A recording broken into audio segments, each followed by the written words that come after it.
नमस्कार दोस्तों, स्वागत है आपका आज के मुख्य समाचार में, जिसमें सबसे पहली और बड़ी खबर में आपको बताएंगे कि बीजेपी को हराने के लिए सभी विपक्षी दल एक साथ आए। ममता बनर्जी ने तैयार किया मिशन दिल्ली। दूसरी बड़ी खबर में जिक्र होगा कि राकेश टिकैत की हुंकार, 35 महीने चलेगा किसान आंदोलन, हरियाणा सरकार की सख्ती का है इंतजार। और तीसरी बड़ी खबर में आपको बताएंगे कि अखिलेश यादव का योगी सरकार पर हमला, बोले अपराध जगत के लिए हीरो बन गए हैं यूपी के मुख्यमंत्री। दोस्तों, हर एक खबर की गहराई में आपको ले जाएंगे, लेकिन उससे पहले अगर आपको भी ऐसा लगता है कि किसान आंदोलन से यूपी में भाजपा को बड़ा झटका लगने वाला है, तो आप अभी इस वीडियो को लाइक कीजिए और कमेंट में लिखिए जय हिंद। दोस्तों, रुक करते हैं तमाम बड़ी खबरों की तरफ। बीजेपी को हराने के लिए सभी विपक्षी दल एक साथ आए, ममता बनर्जी की मिशन दिल्ली को ऐसे समझे। जी हां दोस्तों, पश्चिम बंगाल विधानसभा चुनाव में जीत के बाद सीएम ममता बनर्जी के हौसले बुलंद हैं। अब वो बंगाल से बाहर निकल राष्ट्रीय स्तर पर बीजेपी को चुनौती देने की तैयारी में है। उस सिलसिले में वो 26 जुलाई से 5 दिन के दौरे पर दिल्ली में होंगी। खास बात यह है कि 28 जुलाई को होने वाली बैठक में उन्होंने कांग्रेस, एनसीपी, एसपी और आरजेडी के न्योता भेजा है। दिल्ली आने से पहले ममता बनर्जी ने सभी दलों से अपील करते हुए कहा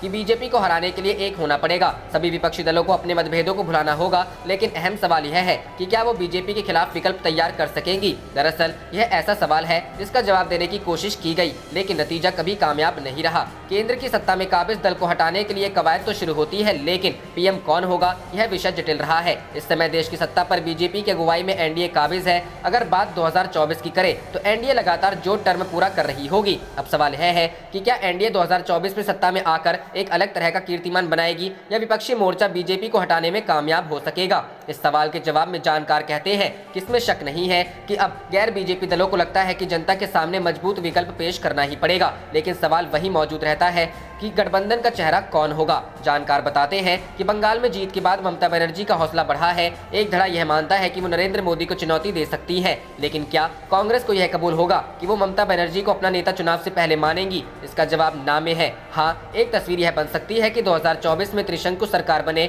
और तीसरे मोर्चे के तौर कांग्रेस उनकी दावेदारी को स्वीकार करे, लेकिन लेफ्ट के सामने चुनौती होगी कि वो क्या फैसला लेता है। बहरहाल 2024 के चुनाव में अभी समय है, लिहाजा उस समय किस तरह की तस्वीर बनेगी कुछ कह पाना मुश्किल है, लेकिन ममता को लगता है कि मोदी सरकार के खिलाफ माहौल बनाने के लिए समय जाया नहीं करना। रुख करते हैं अगली खबर की तरफ। राकेश टिकैत की हुंकार, 35 महीने चलेगा किसान आंदोलन, हरियाणा सरकार की सख्ती का भी इंतजार। जी हां दोस्तों, दिल्ली जयपुर हाईवे स्थित खेड़ा बॉर्डर पर चल रहे किसान आंदोलन में शनिवार को भारतीय किसान यूनियन के प्रवक्ता राकेश टिकैत पहुंचे। उन्होंने कहा कि सरकार अपने हट पर अड़ी हुई है, इसलिए अभी किसानों का आंदोलन अगले 35 महीने और चलेगा। सरकार शर्तों के साथ बात करना चाहती है, लेकिन किसान तीनों कानूनों को रद्द करवाने से कम नहीं मानेंगे। हरियाणा सरकार की सख्ती के सवाल पर टिकैत ने कहा कि किसान हरियाणा सरकार की सख्ती का इंतजार कर रहे हैं। किसान किसी भी कीमत पर डरने वाले नहीं हैं। बॉर्डर पर किसानों की संख्या कम होने के सवाल पर टिकैत ने कहा कि रणनीति के मुताबिक ऐसा किया जा रहा है। यदि सरकार हमारी शक्ति देखना चाहती है तो एक बार बताए। गुरनाम चढ़ौनी के अलग होने के सवाल पर टिकैत ने कहा कि विचार अलग होने के चलते ऐसा किया गया है। किसान मोर्चा चुनाव लड़ने के पक्ष में नहीं है, लेकिन चढ़ौनी चुनाव लड़ना चाह रहे थे। वह भी जल्दी ही साथ आ जाएंगे और उनका विचार भी बदलेगा। भाजपा सांसद मीनाक्षी लेखी द्वारा किसानों को मवाली बताने के सवाल पर कहा कि किसान महिलाओं का सम्मान करते हैं, लेकिन कुछ लोगों द्वारा ऐसा करवाया जा रहा है। किसान अपने हक की लड़ाई के लिए लड़ता रहेगा। दिल्ली में जारी है किसान संसद। दिल्ली में जंतर मंतर पर 200 किसान जनप्रतिनिधियों की संसद में जमकर हंगामा हुआ। सरकार के पैरोकार के तौर पर बतौर कृषि मंत्री चुने गए किसान नेता रवनीत सिंह बराड़ विपक्ष के सवालों से घिरे रहे। जवाब देने में नाकाम रहने पर आखिर में उन्होंने अपने पद से इस्तीफा दे दिया। उधर लगातार दूसरे दिन किसान संसद में मंडी कानून पर चर्चा जारी रही। इस दौरान किसान प्रतिनिधियों ने केंद्र सरकार के कानूनों को सिरे से खारिज कर दिया। किसानों ने केंद्रीय मंत्री मीनाक्षी लेखी के बयान की भी आलोचना की है। आखिर में शाम को किसान संसद का सत्र सोमवार सुबह तक के लिए स्थगित कर दिया गया। सोमवार की किसान संसद में सिर्फ महिलाएं हिस्सा बनेंगी। 200 महिला किसान प्रतिनिधियों पर सत्र के संचालन से लेकर हर गतिविधि तक जिम्मेदारी हो। रुख करते हैं अगली खबर की तरफ। अखिलेश का योगी सरकार पर हमला, बोले अपराध जगत के लिए हीरो बन गए हैं यूपी के मुख्यमंत्री। जी हां दोस्तों, उत्तर प्रदेश के पूर्व मुख्यमंत्री और समाजवादी पार्टी के प्रमुख अखिलेश यादव ने शनिवार को एक बार फिर यूपी को घेरते हुए उस पर कड़ा जुबानी प्रहार किया। अखिलेश ने मुख्यमंत्री योगी आदित्यनाथ पर निशाना साधते हुए उन पर जमकर हमला बोला। सपा प्रमुख अखिलेश ने प्रदेश की कानून व्यवस्था पर तंज कसते हुए कहा कि कभी अपराध के खिलाफ जीरो टॉलरेंस की बात करने वाले मुख्यमंत्री आज अपराध जगत के लिए हीरो बन गए हैं और उनका संपूर्ण प्रशासन प्रशासन अपराधियों के आगे नतमस्तक है।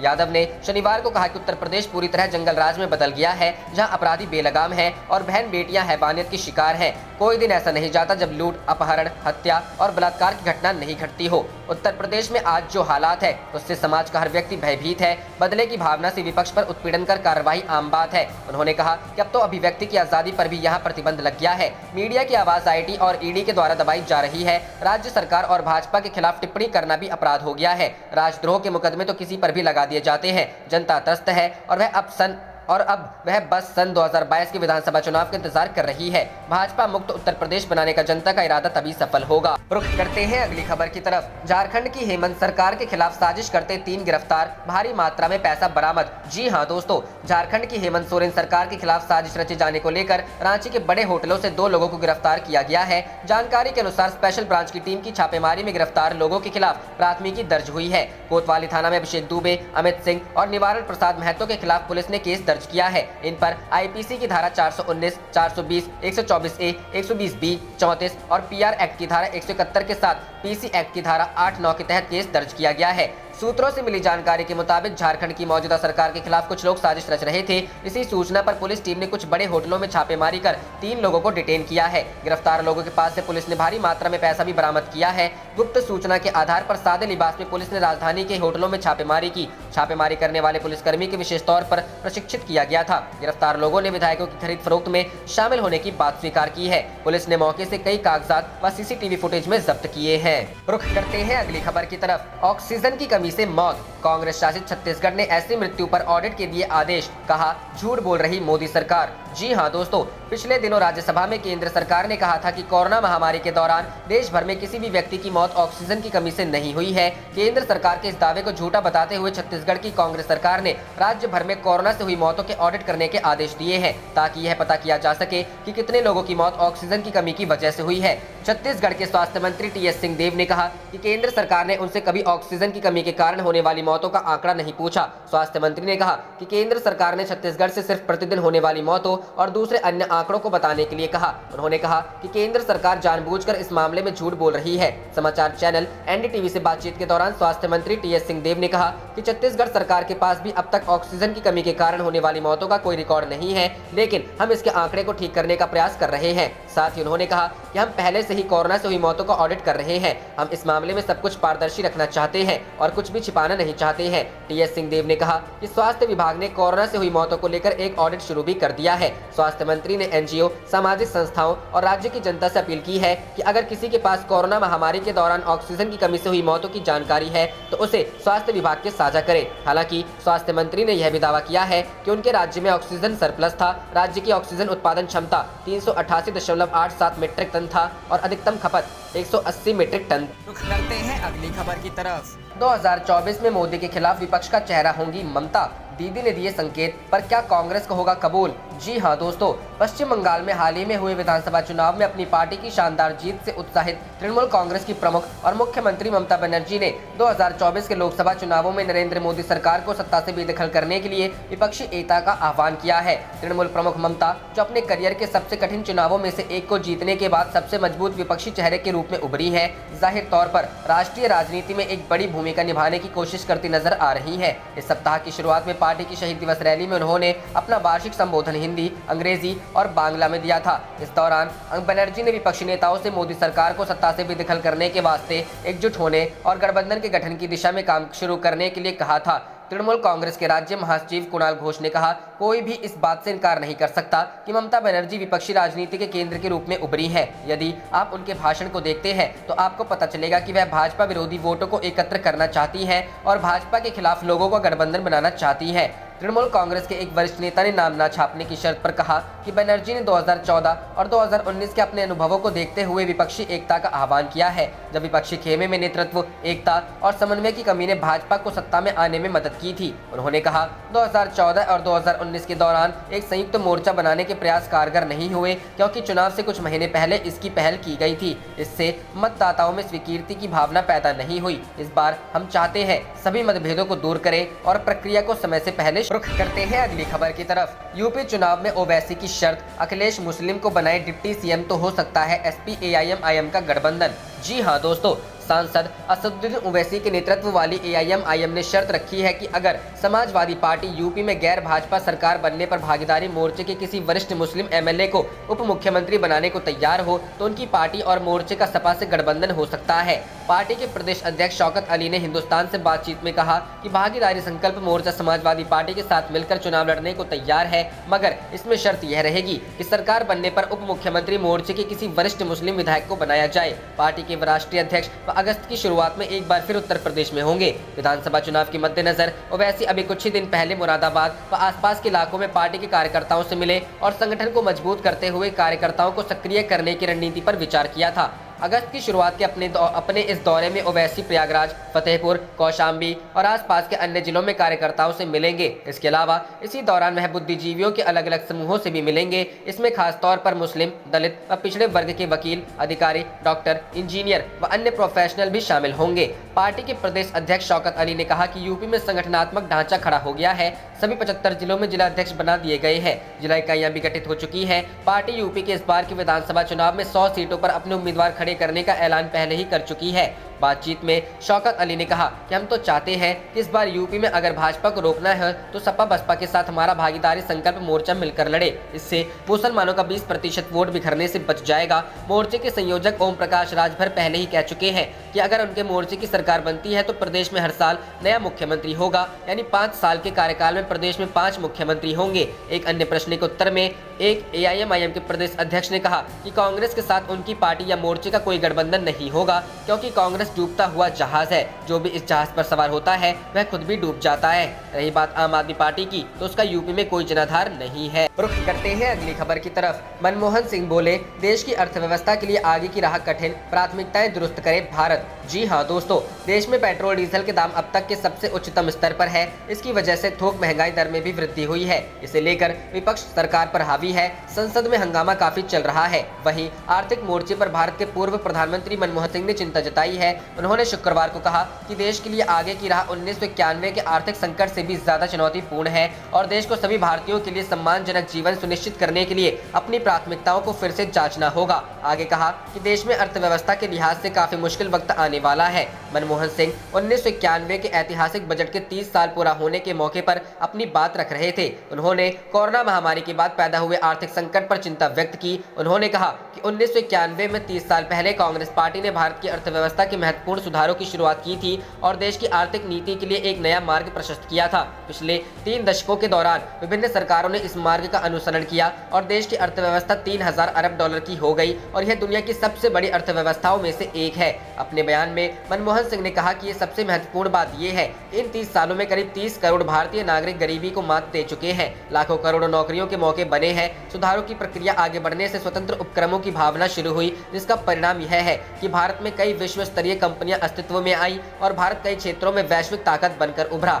उन्होंने कहा कि वह सौभाग्यशाली है कि उन्होंने कांग्रेस में कई साथियों के साथ मिलकर सुधारों की इस प्रक्रिया में भूमिका निभाई। इससे उनको काफी खुशी और गर्व की अनुभूति होती है। आगे कहा कि पिछले 3 दशकों में हमारे देश ने शानदार आर्थिक प्रगति की, लेकिन कोविड के कारण हुई तबाही और करोड़ों नौकरियां जाने से वह बहुत दुखी। रुख करते हैं अगली खबर की तरफ। लालच में फंसाकर लोकतंत्र की हत्या का इंतजाम कर रही है बीजेपी, बचाने का अंतिम मौका है 2022। अखिलेश यादव। जी हां दोस्तों, समाजवादी पार्टी के राष्ट्रीय अध्यक्ष अखिलेश यादव ने कहा कि लोकतंत्र बचाने का अंतिम अवसर 2022 है और उत्तर प्रदेश में चुनाव की जन प्रतिक्रिया शुरू हो चुकी है। भाजपा ने राज्य की जनता का 4 वर्ष से अधिक समय बर्बाद कर दिया है। अखिलेश ने कहा कि भाजपा की चालों से सावधान रहना है। भाजपा राग द्वेष से सरकार चला रही है और विधानसभा चुनाव आने तक भाजपा कई रंग दिखाएगी। समाजवादी पार्टी कार्यालय के राम मनोहर लोहिया सभागार में कार्यकर्ताओं को संबोधित करते हुए यादव ने कहा कि पार्टी के कार्यकर्ता निष्ठा से सक्रिय रहे और राज्य में 350 सीट का लक्ष्य प्राप्त करने के लिए रात दिन काम करना पड़ेगा। प्रदेश के मुख्यमंत्री रह चुके अखिलेश ने आरोप लगाया कि केंद्र और राज्य की भाजपा सरकार का चरित्र जन विरोधी है।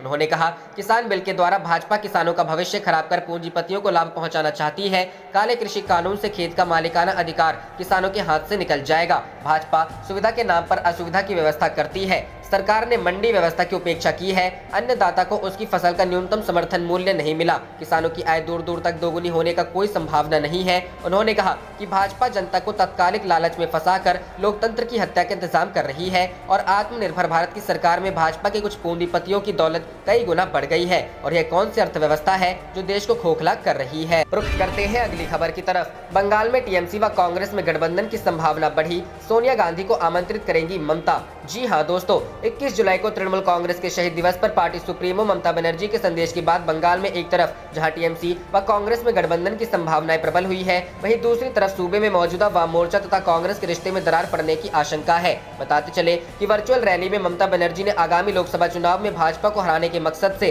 कांग्रेस के साथ वृहद गठबंधन का आह्वान किया था। उन्होंने यह भी कहा था कि अगर कोविड नियंत्रण में रहता है तो वह कांग्रेस अध्यक्ष सोनिया गांधी को सर्दियों में कोलकाता में होने वाली आम सभा में आमंत्रित करेंगी। गत दिनों ममता की वर्चुअल रैली में पी चिदम्बरम, दिग्विजय सिंह जैसे दिग्गज कांग्रेसी नेता केंद्रीय नेतृत्व की सहमति से शामिल हुए थे। इसके बाद बंगाल कांग्रेस नेतृत्व को लगता है कि राज्य में फिर से तृणमूल के साथ उसके गठबंधन की संभावना प्रबल हो गई है। गौरतलब है कि ममता राज्य में 2011 में कांग्रेस के साथ गठबंधन करके ही सत्ता में आई थी। प्रदेश कांग्रेस अध्यक्ष अधीर रंजन चौधरी का कहना है कि बंगाल कांग्रेस तो कांग्रेस की एक शाखा है, लिहाजा हाईकमान के निर्देश पर ही गठबंधन के मुद्दे पर फैसला होगा। हम लोगों को कोई ऐतराज नहीं है। हालांकि वरिष्ठ कांग्रेसी नेता तथा सांसद प्रदीप भट्टाचार्य का कहना है कि राष्ट्रीय स्तर पर टीएमसी के साथ वृहद गठबंधन में कोई दिक्कत नहीं है, लेकिन बंगाल में तृणमूल के साथ गठबंधन में कांग्रेस को क्या फायदा होगा, इस पर विस्तृत चर्चा की जरूरत है। इस स्थिति में वामपंथियों के साथ गठबंधन क्या। रुख करते हैं अगली खबर की तरफ। पीएम के खिलाफ हो जांच, होम मिनिस्टर दे इस्तीफा, बोले राहुल। केंद्र ने खारिज की कोर्ट इंक्वायरी की मांग। जी हां दोस्तों, इजरायली स्पाईवेयर पेगासस के जरिए जासूसी के मुद्दे को लेकर कांग्रेस सहित सभी विपक्षी नरेंद्र मोदी सरकार पर हमलावर हैं। शुक्रवार को कांग्रेस सांसद राहुल गांधी ने पेगासस के मुद्दे को लेकर केंद्र सरकार पर जमकर हमला बोला और कहा कि प्रधानमंत्री मोदी ने देश के खिलाफ इस स्पाईवेयर का इस्तेमाल किया है, इसलिए सुप्रीम कोर्ट की निगरानी में प्रधानमंत्री मोदी की भूमिका की जाँच होनी चाहिए। हालांकि केंद्र सरकार ने राहुल गांधी की इस मांग को खारिज कर दिया। शुक्रवार को संसद सत्र शुरू होने से पहले कांग्रेस सांसद राहुल गांधी ने कहा कि पेगासस एक हथियार है जिसका उपयोग आतंकवादियों और अपराधियों के खिलाफ किया जाता है। हमारे प्रधानमंत्री और गृह मंत्री ने भारत के संवैधानिक संस्थाओं और लोकतंत्र के खिलाफ इसका उपयोग किया, इसलिए इस पूरे मामले की जांच होनी चाहिए और गृह मंत्री अमित शाह को अपना इस्तीफा देना चाहिए। राहुल गांधी ने यह भी कहा कि मेरा फोन टैप किया गया, यह मेरी निजता का मामला नहीं है। मैं विपक्ष का एक नेता हूं और मैं जनता की आवाज उठाता हूं। यह जनता की आवाज पर आक्रमण है। उन्होंने यह भी दावा किया कि सुप्रीम कोर्ट के ऊपर इस स्पाईवेयर का इस्तेमाल किया गया। राफेल मामले की जांच रोकने के लिए पेगासस का उपयोग किया गया। साथ ही उन्होंने कहा कि नरेंद्र मोदी ने इस हथियार का उपयोग हमारे देश के खिलाफ किया, इसलिए पेगासस के मामले को लेकर नरेंद्र मोदी के खिलाफ न्यायिक जांच होनी चाहिए, क्योंकि इसका आदेश सिर्फ प्रधानमंत्री और गृह मंत्री ही दे सकते हैं। पेगासस मामले में न्यायिक जांच की मांग को केंद्र सरकार ने खारिज कर दिया। गृह राज्य मंत्री अजय कुमार ने राहुल गांधी के द्वारा उठाए गए न्यायिक जांच की मांग को लेकर समाचार चैनल एनडीटीवी से बातचीत करते हुए कहा कि हमने पेगासस मामले में सब कुछ स्पष्ट कर दिया है। अब इसमें जांच जैसा कुछ भी नहीं है। जो भी इस मामले में आरोप लगा रहे हैं वह उनकी राजनीतिक विफलता है। विपक्ष के पास कोई और मुद्दा नहीं है। वहीं भाजपा ने राहुल गांधी के आरोपों पर पलटवार करते हुए कहा कि अगर उनको लगता है कि उनका फोन टैप किया गया तो उन्हें जांच एजेंसी को अपना फोन देना चाहिए, कानून के अनुसार उसकी जांच हो। रुख करते हैं अगली खबर की तरफ। किसान संसद ओपन मंडी मामले पर सांसदों का नहीं दे सके जवाब, कृषि मंत्री ने दिया इस्तीफा। जी हां दोस्तों, किसान संसद के लिए शुक्रवार को 200 किसान सुबह करीब 11:15 पर पहुंचे। गुरुवार की तरह ही शुक्रवार को भी तीनों सत्र के लिए 3 अध्यक्ष और उपाध्यक्ष चुने गए हैं। प्रत्येक सत्र में बोलने के लिए 90 मिनट का वक्त मिला है। देश की यह ऐसी संसद है जिसका सिर्फ एक मुद्दा है कि किसी भी तरह 3 कृषि रद्द हो। शुक्रवार को भी यहाँ एपीएमसी एक्ट को लेकर चर्चा हो रही है और सदन के दूसरे सत्र में सभी किसान नेताओं ने एक मत से इस कानून को गलत बताया। सर्दी, गर्मी, बारिश के बीच 8 माह से कृषि कानूनों के खिलाफ आंदोलनरत 200 किसानों का जत्था शुक्रवार को भी पुलिस सुरक्षा के साथ बसों व कारों में सवार होकर विरोध प्रदर्शन करने जंतर मंतर पहुंचा। भारी सुरक्षा इंतजामों के बीच किसानों ने संसद से कुछ मीटर दूरी पर समानांतर संसद लगाई है। किसान संसद के तीनों सत्र हंगामेदार रहे। एपीएमसी एक्ट पर बहस के दौरान कई बार जमकर शोरी सांसदों का जवाब नहीं दे सके। इस पर कृषि मंत्री ने इस्तीफा दे दिया। वहीं संयुक्त किसान मोर्चा से अलग एक धड़ा भी जंतर मंतर पहुंचा। किसान संसद में इन्हें शामिल होने की अनुमति नहीं। रुख करते हैं अगली खबर की तरफ। आरएसएस वालों ने वर्दी पहनकर किसानों के ट्रैक्टर तोड़े, देखे राकेश टिकैत के आरोप। जी हां दोस्तों, कृषि कानून के खिलाफ जारी किसानों का आंदोलन एक बार फिर चर्चा में है। किसान संगठन ने 22 जुलाई से संसद तक मार्च किया। इसको लेकर भारतीय किसान यूनियन के नेता राकेश टिकैत ने आज तक से बातचीत की। राकेश टिकैत ने साफ कहा कि कृषि कानूनों के खिलाफ 7 माह से अधिक समय से किसान आंदोलन कर रहे हैं। किसान राष्ट्र की राजधानी दिल्ली की सीमा को घेरे धरने पर बैठे हैं। वहीं पिछले 7 महीनों में किसानों और सरकारों के बीच कोई बातचीत नहीं हुई है। किसान आंदोलन का नेतृत्व कर रहे किसान नेता राकेश टिकैत ने केंद्र सरकार की तुलना करते हुए कहा कि सरकार नरम नहीं पड़ रही है, यह धोखा है। राकेश टिकैत ने आरोप लगाया कि लाल किले पर जब किसानों ने प्रदर्शन किया था तब आरएसएस वालों ने वर्दी पहनकर किसानों के ट्रैक्टर तोड़े। रुख करते हैं अगली खबर की तरफ। मवाली बयान वापस लेने पर बोले टिकैत, हम खाप वाले हैं, महिलाओं से माफी नहीं मंगवाते। जी हां दोस्तों, प्रदर्शनकारी किसानों को मवाली कहने वाली केंद्रीय मंत्री मीनाक्षी लेखी ने अपना बयान ये कहते हुए वापस ले लिया है कि उनके शब्दों को तोड़ मरोड़ कर पेश किया गया। भारतीय किसान यूनियन के नेता राकेश टिकैत ने इस पर प्रतिक्रिया देते हुए कहा कि ये मीनाक्षी लेखी का व्यक्तिगत बयान नहीं था, ये उन्हें बीजेपी की ओर से दिया गया था, इसलिए माफी बीजेपी को मांगनी चाहिए। टिकैत ने कहा कि हम खाप पंचायत वाले लोग हैं, महिलाओं से माफी नहीं मंगवाते। आप देख रहे थे आपका अपना चैनल जय हिंद जय भारत।